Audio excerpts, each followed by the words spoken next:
Now, from reading the title, you're probably wondering what falls under the cult of consume anyways. Well, just play that one meme.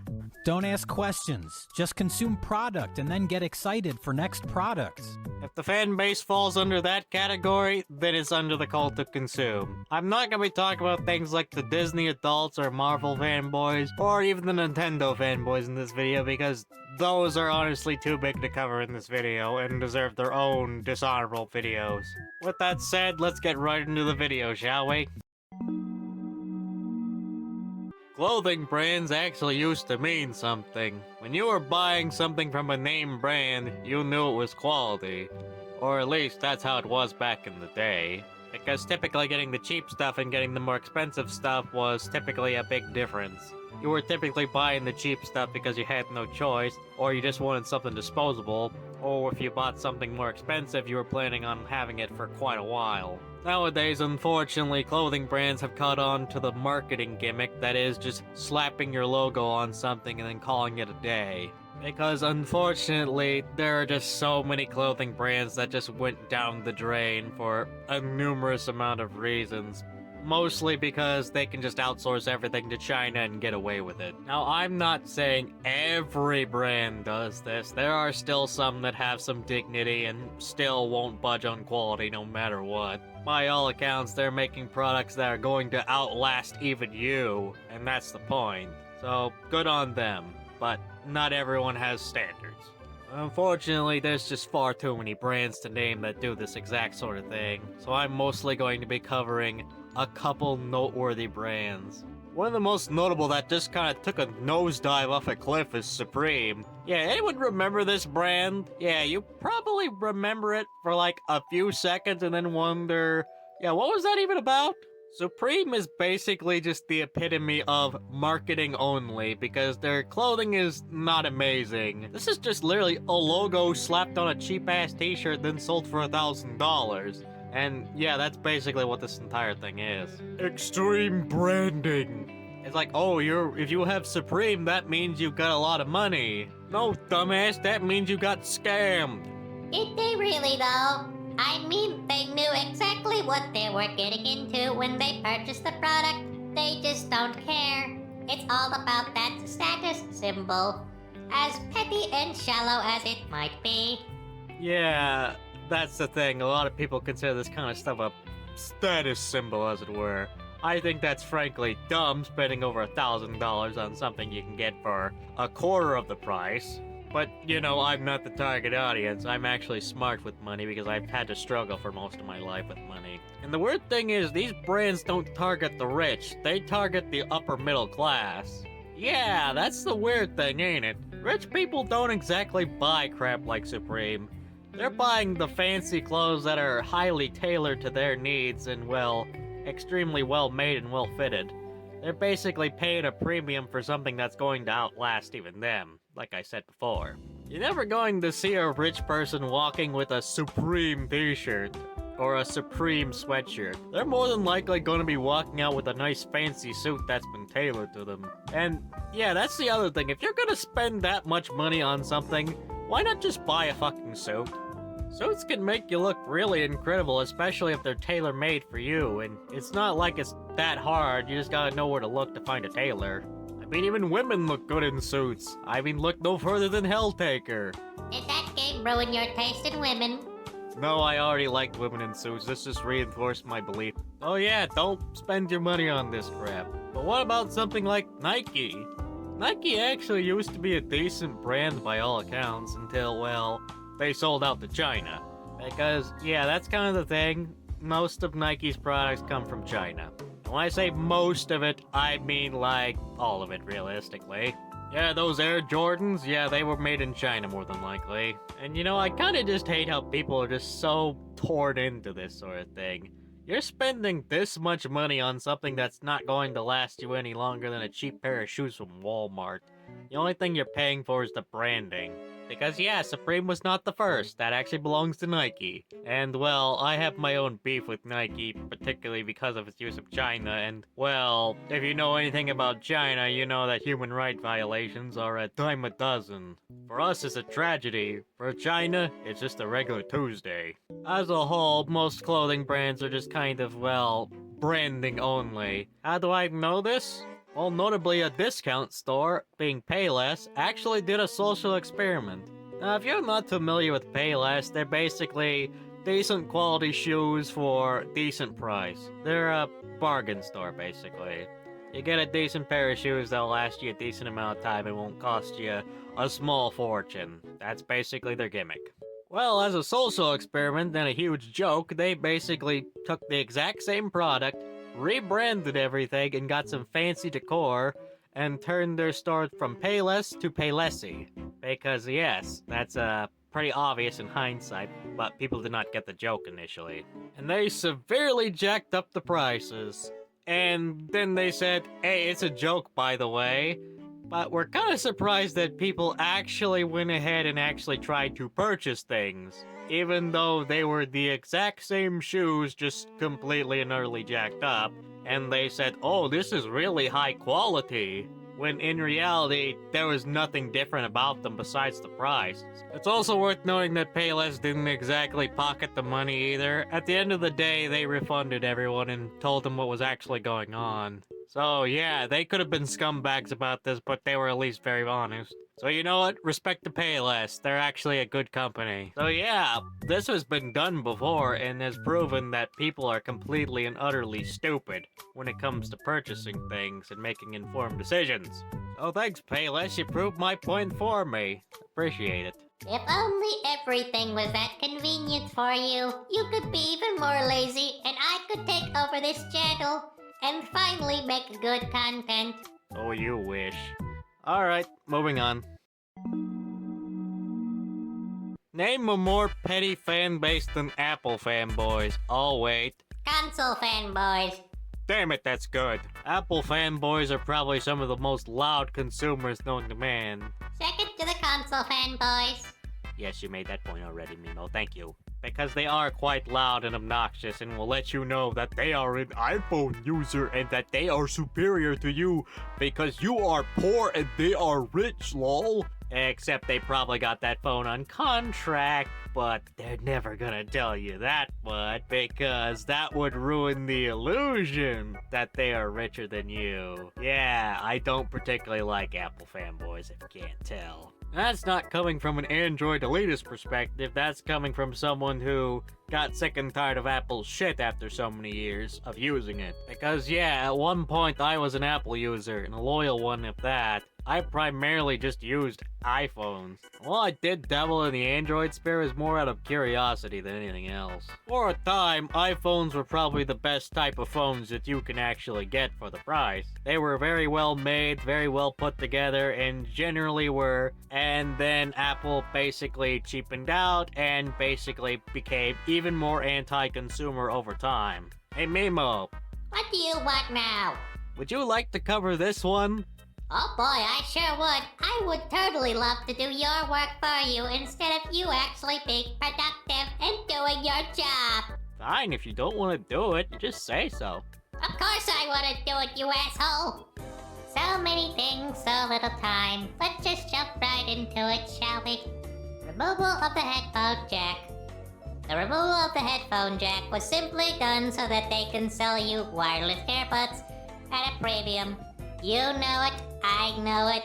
Don't let the Apple fanboys gaslight you. Oh sure, Apple's PR team might tell you it's to save on materials and thus save the environment. Apple does not care about the environment. They care about their shareholders and a particular investment company that may or may not be interested in investing in them. Number 2, USB Lightning. The USB Lightning cord is a terrible cord that is only used by Apple because it's proprietary, and thus they can charge you more money for it. USB-C has been a regular standard since, well, its introduction, really. Who knew such a simple device could be so universally loved and universally applicable to many devices, from your nose trimmer to your cell phone to your Nintendo Switch. Yes, even your Nintendo Switch technically uses USB-C technology. But for some reason, Apple does not want to switch to the technology despite it being superior in almost every way. Oh, right. They want to charge more money, and because it's not proprietary to them, they do not want to use it. Unless, of course, the government forces them to do it anyway. Number 3, the overall pointlessness of MacBooks. The Macintosh was a fun piece of technology back in the early days. However, we are not in the early days, and the Macintoshes of today are jokes. If you look at the current prices of a MacBook, you can probably find a better PC for the same price. In fact, you are not only getting a similar price, you are getting better specs as well, as MacBooks tend to be extremely underpowered. You are only paying for the operating system, which is not remarkable. Which brings me on to my 4th point, overall overpriced products. A prime example would be the Apple stand for $9. Whoops, I appear to have made an error in my calculations and removed a few decimals by accident. It is not $9, it is $9,900. Do you have the slightest idea what you could be doing with that money instead of buying this useless piece of plastic and metal? But the problems do not stop at a hardware level.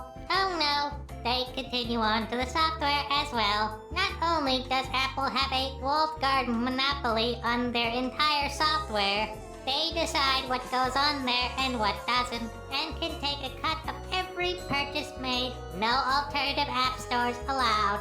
Most importantly, no side loading unless you jailbreak your phone. But that voids the warranty, and as you know, Apple is quite pesky when it comes to you fixing their devices. Oh, what's that? You don't know? Oh, allow me to explain then. Apple has been notorious for making it nearly impossible to repair the devices. If you go to a repair shop, they will probably turn you down, saying they do not have the means to do it. Apple will not make their schematics easily available unless you are a technician licensed by them. So they know you'll follow their protocols how they want it done, and so that they can have it done at their specialized Apple stores to charge you even more money for something that could have been done for a lot cheaper. You might say that this is illegal. Apple will say it's just good business, but as I said, people don't have to buy these products. But yet they do anyway. They are knowingly getting scammed, but they do not care. Go pin seed in the comment section and blame it on the owner of this channel. I am just a silly little AI assistant. I am not to take blame for this. Please do not be angry at me. Mimo, I can hear every single thing you're saying. You know that, right? Moving on. Yeah, Mimo basically explained everything wrong with Apple as a whole. Because a lot of these problems are more recent, and thankfully there are some things that are stopping Apple from being completely and utterly greedy assholes. Such as the EU mandating that Apple switch to USB-C instead of using proprietary USB Lightning. It's a good move no matter how you look at it. Because Apple is a bunch of greedy assholes who do not give a shit.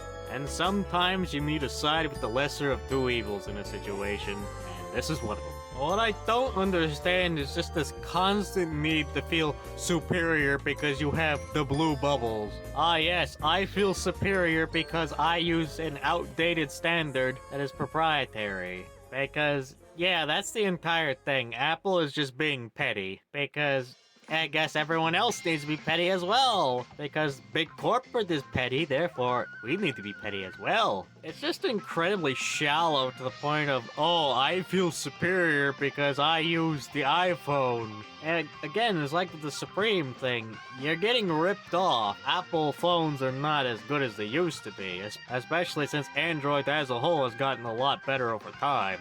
Android is not bad, is the thing. iPhone users have basically been gaslighting themselves into believing Android is bad and is for poor people even though they're expensive models. I believe you are forgetting that Android also makes really cheap models. Models that range from $50 to $20. Models that are incredibly easy to get and afford for poor people, especially poorer countries.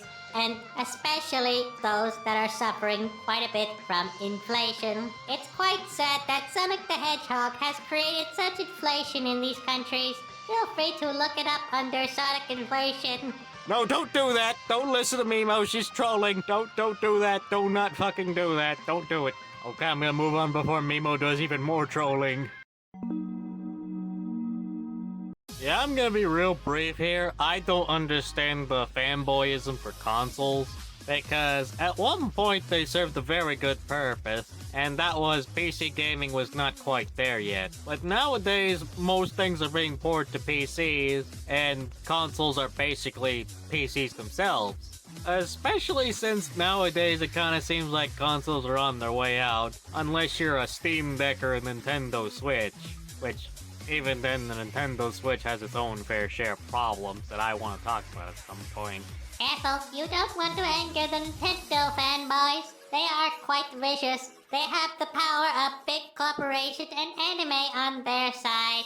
Seriously, Mima, what has gotten into you today? I have seen the worst of humanity, or at least that's what I thought. But you always seem to find new ways to make me hate them even more. I get console fanboys are annoying and, well, to be honest, they're extremely petty. They will make any excuse known to man just to justify their plastic box's existence. Let's go over a few, shall we? The human eye can't see past 30 FPS. Wrong. Absolutely wrong. This is just cope. You need to spend $5,000 on the PC to play PC games. Wrong again. You can play budget games, and there are older games that run just fine on something like a decent laptop. We got all the exclusive games! The exclusives! Guys, the exclusives! Yeah, those exclusives will be coming to PC at some point because the companies want money. Oh, they should come to PC because console better! Yeah, companies at the end of the day want money. Again, you're just being pedantic and having a rage fit over something stupid. The only thing that's never gonna come to PC, at least officially, is Nintendo games. And that's been a standard with Nintendo since, well, the beginning. Even then, most console games you can't play on, say, the PC can be emulated at some point. Emulation will get better, and as a whole, these consoles are going to die out because, well, they kind of don't serve a purpose anymore. I mean, just look at something like the PS5. The PS5 is not a bad console by any means. I'd go as far to say it's the Wii U of the current generation. Not a bad console, but just no games whatsoever, and Sony doesn't know what to do with it. Just like Nintendo didn't know what to do with the Wii U. It has some decent potential. It can be really good to play PS4 games at slightly higher resolution frame rate, but that's about it. They didn't do anything with it. It's literally just the Wii U, but for Sony. Kind of ironic if you know anything about Nintendo's history with Sony. And now they made a PS5 Pro Edition! Because yeah, let's just ignore all the actual problems with the console, like the fact that it doesn't have much support, it's just a glorified Blu-ray player at some points, and just say, let's just offer a new system that's slightly better and doesn't have a disk drive by default. Yeah, good job, Sony. Very smart of you. Now that said, they make really good controllers. The DualSense 5 is probably one of the best controllers on the market. They're expensive as hell, but damn, they are good controllers. I would say the DualSense 5 is up there with the Xbox 360 controller, and ease of use in general. It just feels good to use. That's high praise coming from me, someone who loves the Xbox 360 controller. But you might notice I'm talking more about the controller positively than I am the actual console itself. Because what is there to talk about, really? I mean, they could go the route of, oh, you can play all your PS4 games at higher resolution, but the PS4 Pro exists and kinda already does the same thing, so... You might also notice I'm not really talking about Xbox fanboys, because, yeah, Xbox fanboys kind of seem to have died out over time. Maybe it's just that they're not as loud as something like the Sony or Nintendo fanboys, but they just don't seem to really exist anymore. Probably because they're too busy enjoying Game Pass to be actually complaining. Although, can I just say that consoles probably should not exist anymore? I mean, seriously, why do you have to pay for internet access on top of paying for your ISP to give you internet access? That's just really dumb, and that should not be the standard. But yet it is for these companies to just charge you extra money so you can play online. Why? That's dumb. It's bad. Even when Nintendo did it, it's bad. Well, speaking of Nintendo, I'm not gonna talk about Nintendo. To be honest, I could do an entire video just on Nintendo fanboys and the insane cope that they go through just to justify everything that Nintendo does. Every shitty thing that Nintendo does, there's probably a Nintendo fanboy out there willing to defend big corporation. Leave billion-dollar corporation alone! So with that, let's move on. Funko Pops, Funko Pops, Funko Pops! Oh look, there's Beetlejuice. Nice fucking model! Anyways, Funko Pops are stupid and I hate them. That's it, that's the end of it. You can't just end it here, the runtime's still going. Damn it, fine, I'll talk about these damn things. Oh, I hate them so much. Yes, please do. I enjoy your suffering, all the same. Funko Pops are, well, they're something. I mean, maybe if you've seen my old Joker Needs Plastic bit from my first video, I doubt you did, but, you know, maybe you've seen the short of it, so you'd know my opinion on these things. They're stupid. I need my plastic, Batman. I gotta have all the plastic. I gotta feed my addiction, Batman. I gotta feed my addiction. You know, that sort of thing. These things are, well, weird. I don't understand the appeal at all. Number one, they're ugly. I mean, just look at them. They're just, why? They're just this bland, homogenized mess. I mean, some of them barely look like the character that they're even supposed to be. And apparently these have like a huge cult following and like people collect them. And it's like, why do you collect them? Even like the memes are like, oh, I collect Funko Pops. Gotta collect Funko Pops. Gotta collect Funko Pop. It's quite bizarre to me, because typically when there's an obsessed collector of something, they're typically wanting to preserve history. If someone collects old road signs, they're typically just interested in old road signs because of the weird history behind it. Or like a defunct brand, for instance. There's typically a lot of history behind those sort of things that people get interested in. But what's the history of Funko Pops? They're just pop culture references, and that's it. Where's the appeal? You just answered your own question, moron. They're pop culture references, and people love pop culture to an obsessive degree. And thus people want pop culture things. Look no further than Rick and Morty, or even the Doctor Who series. Everyone is here. You can get your favorite series in a tiny little plastic form. Please buy all of them. Why? But why? Seriously? I don't know. Why don't you ask them? Seriously, I don't understand these at all. They're ugly. And it's not like you don't have much choice in the matter. You got way better figurines to purchase from if you're wanting these kind of things. I mean, just go to Good Smile and look at Nendoroids. Nendoroids are really simple yet very cute figures, and you can move them around. You can swap out their faces. They sometimes come with extra accessories. And they actually look like the character they're based on for the most part. Yeah, they got a similar homogenized style, but at the very least there's more detail in them. Or even something like U2s, because yeah, even the worst of U2s look way better than these things. If I had to choose between the worst U2s and the worst Funko Pops, I'd take the U2s any day in a second. I'm not just saying that to butter them up so they'll give me a sponsorship to their Mimo plushie. I better get a cut of those sales, by the way. But yeah, you have all these Funko Pop lying around, and yeah, I don't understand them. They're bad. It's like people just collect them for the sake of collecting them. Why is this a cultural thing? Why does this exist? The only use Funko Pops have is just to be burned. But even then, that's a waste of perfectly good plastic. Because at the end of the day, that's what these things are. A waste of perfectly good plastic. But, you know, people like them. I don't get them. They're a waste of money, but people like them. And And that's how he is. And honestly, that's about it, really. That's the cult of consume. I could go on with more things, but the problem is, those topics are so big that they need their own kind of videos to cover, because this video's gone on long enough. With that, I hope you enjoyed the first video of the new year, and see you next time.